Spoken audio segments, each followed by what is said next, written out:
Assalamualaikum. Waalaikumsalam.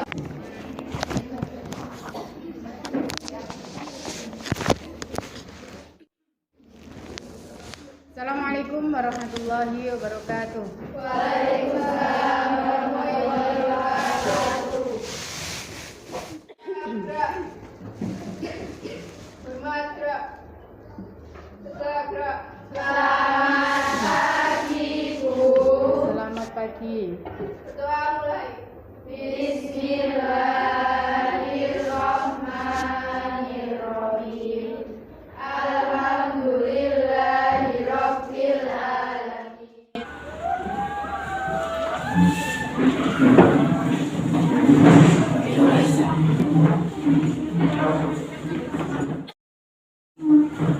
Indonesia tanah airku, tanah tumpah darahku. Di sanalah aku berdiri, jadi pandu ibuku. Indonesia kebangsaanku, bangsa dan tanah airku. Marilah kita berseru, Indonesia bersatu. Hiduplah tanahku, hiduplah negeriku, bangsaku, rakyatku semuanya. Bangunlah jiwanya, bangunlah badannya untuk Indonesia Raya.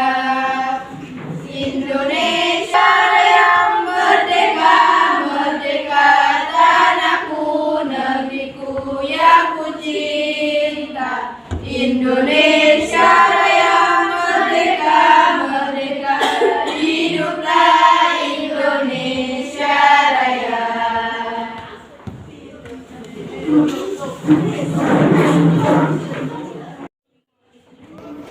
Baiklah, untuk hari ini kita belajar tentang munakahat atau pernikahan dalam Islam.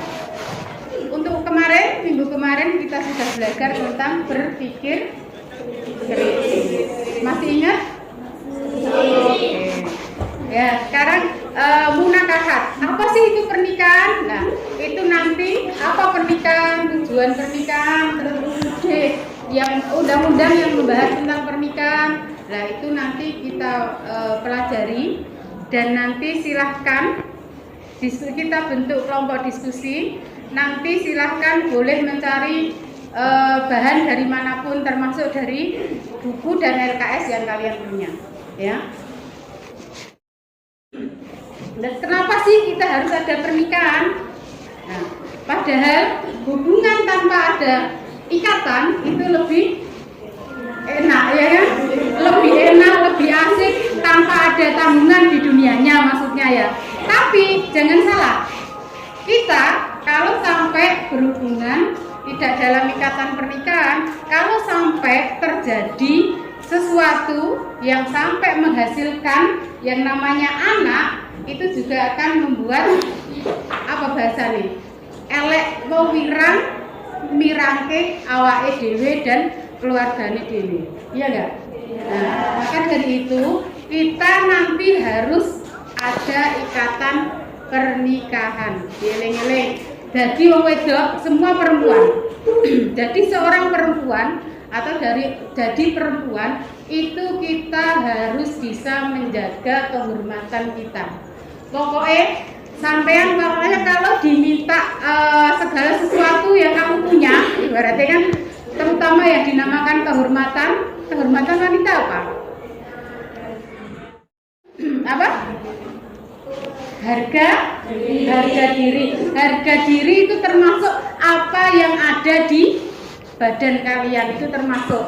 Nanti kalau terjadi sesuatu mirangke keluarga dan mirangke awak dhewe, dan jangan sampai kita harus selalu ingat kalau kita sampai melakukan sesuatu yang berhubungan dengan apa maksud bahasa nenek suami istri lah, melakukan hubungan suami istri itu tidak hanya di dunia, ora enake maksudnya. Enake mos delok, ora enake ora mung donya, tapi sampai di akhirat.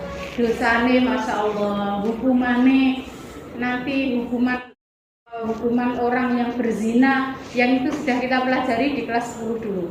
Jadi zina itu ada berapa, ya kan? Pembagian zina, hukuman orang zina lah.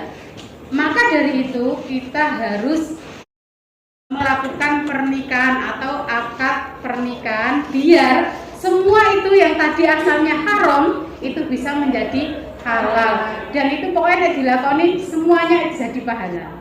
Itu ya. Oke, untuk hari ini kita bentuk 4 kelompok. 4 kelompok di mana nanti tiap kelompok itu silahkan memilih ketua sama sekretaris, karena nanti tiap kelompok itu akan menyimpulkan atau menulis materi bab subbab. Nanti saya bagikan tiap kelompok 1 berarti tentang pengertian pernikahan dalam Islam dan anjuran pernikahan. Itu nanti kelompok 1, diingat-ingat. Kelompok 2 UU pernikahan dan tujuan pernikahan. Jadi dalam Islam atau di dunia ini kita melakukan segala sesuatu itu pasti ada tujuannya, ya kan? Apapun itu, kita makan biar kenyang, ya kan? Tujuannya ben kenyang, ben bisa kanggo ibadah. Nah, jadi segala sesuatu ada tujuannya yang kita lakukan.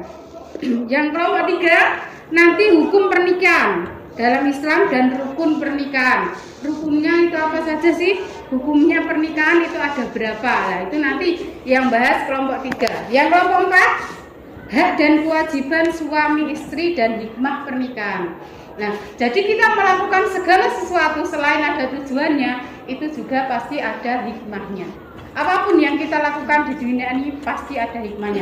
Apalagi yang nggak enak-enak, ya kan? Pasti dikasih sakit atau dikasih apapun itu pasti ada hikmahnya. Jadi tetap kita harus mengambil hikmah dari apa yang diberikan Allah kepada kita. Oke, silakan dibagi 4 kelompok. Nanti merangkum materi yang tadi saya sudah bagi tiap kelompoknya.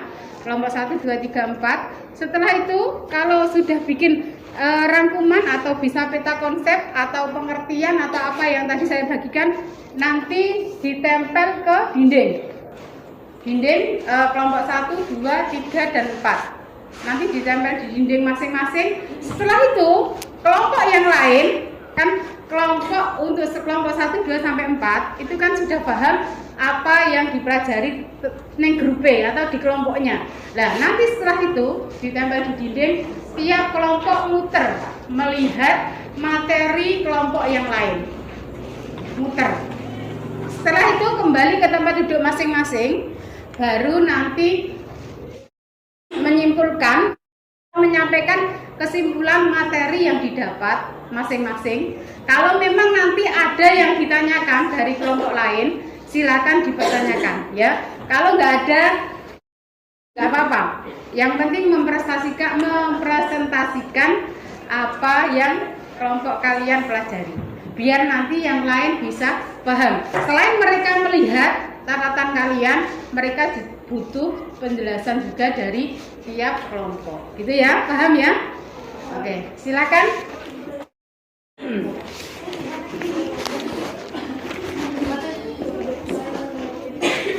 Handphone kalian dibuka semua, dilihat materi atau video yang Bu Ais kirimkan tadi.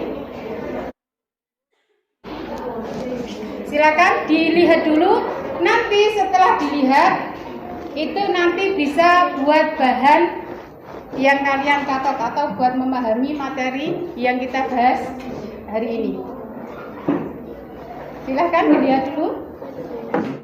Sudah? Nanti dalam saat pembelajaran, kalau memang diperlukan materi yang saya kirim tadi, silahkan HP-nya bisa dibuka.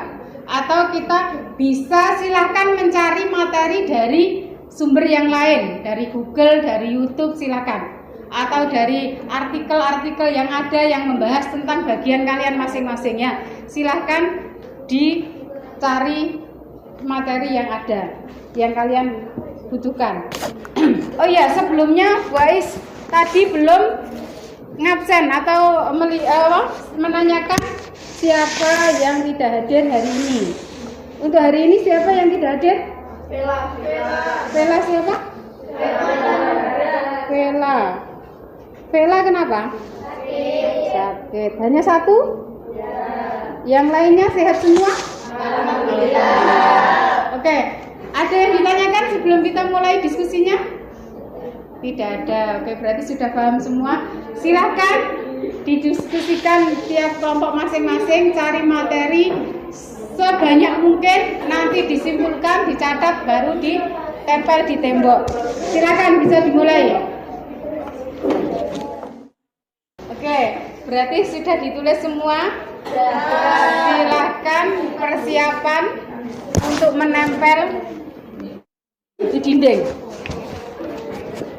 Oke, silakan dari catatan kalian itu bisa ditempel di dinding.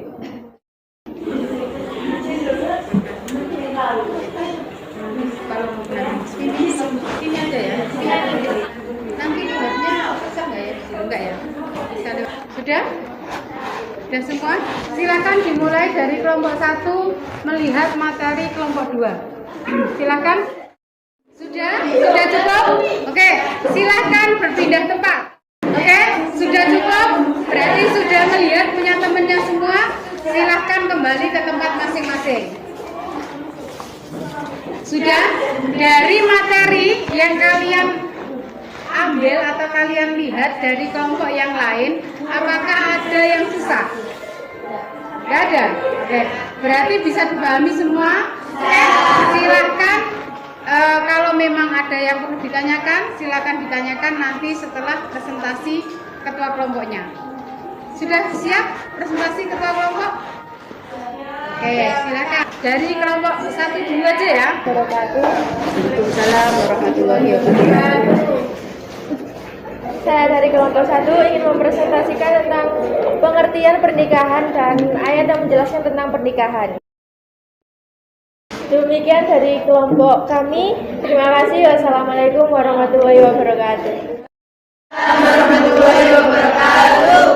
Saya dari kelompok 2 akan mempresentasikan tujuan pernikahan dan pernikahan menurut undang-undang.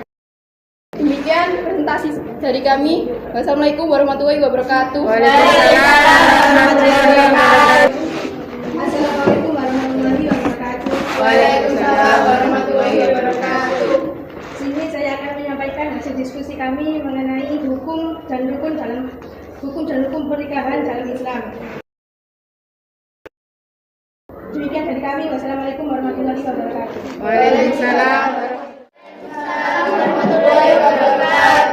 Kami di sini akan menjelaskan mengenai hikmah pernikahan dan kewajiban suami dan istri. Hikmah pernikahan yang pertama, pernikahan merupakan cara yang benar, baik diridhoi Allah SWT untuk memperoleh anak serta mengembangkan keturunan yang sah. Kewajiban suami dan istri, bagi suami yaitu memberi nafkah, bergaul dengan istri dan anaknya, membantu istri dalam tugas sehari-hari. Kewajiban istri yaitu menerima dan menghormati pemberian suami, hormat dan sopan pada suami dan keluarganya, memelihara, mengasuh dan mendidik anak. Demikian dari kelompok kami. Wassalamualaikum warahmatullahi wabarakatuh. Waalaikumsalam warahmatullahi wabarakatuh. Tepuk tangan buat kelompok 4. Oke, untuk hari ini berarti kita bisa menyimpulkan kenapa dalam Islam itu dianjurkan adanya pernikahan. Di antaranya apa tadi? Tujuannya untuk nikah? Memperoleh keturunan yang sah. Hikmahnya tadi apa? Hikmah di antara hikmah dari pernikahan? Menjalankan sunnah Rasulullah. Menjalankan sunnah Rasulullah. Kalau terhindar dari zina, termasuk apa? Terhindar dari perbuatan zina, termasuk tujuan apa, rukun apa, hikmah? Tujuan pernikahan apa? Ayo, terhindar dari perbuatan zina, termasuk yaitu apa aja? Sunnah, wajib, makruh, mubah, dan haram. Nah, kalau terhindar dari zina termasuk tujuan pernikahan itu bisa masuk, ya kan? Bisa terhindar dari perbuatan zina. Oke, tanyakan, ya kan? Berarti bisa kita tutup atau bisa kita simpulkan kalau kita sebagai umat manusia itu tetap harus melakukan akad pernikahan supaya kita menjadi orang yang seutuhnya, ya kan? Di dunia maupun di akhirat, untuk lingkungan sosial maupun untuk pertanggungjawaban kita kepada Allah. Paham ya? Oke, terima kasih untuk hari ini, dan untuk minggu depan kita akan mempelajari tentang hal-hal yang baik supaya dicintai oleh Allah. Lah, sebelumnya kalau Allah aja mencintai kita, apalagi di antara kita, orang-orang di antara kita, kalau kita berbuat baik otomatis akan menyayangi kita. Oke, terima kasih untuk hari ini. Semoga bermanfaat untuk kita semua. Assalamualaikum warahmatullahi wabarakatuh. Waalaikumsalam warahmatullahi wabarakatuh.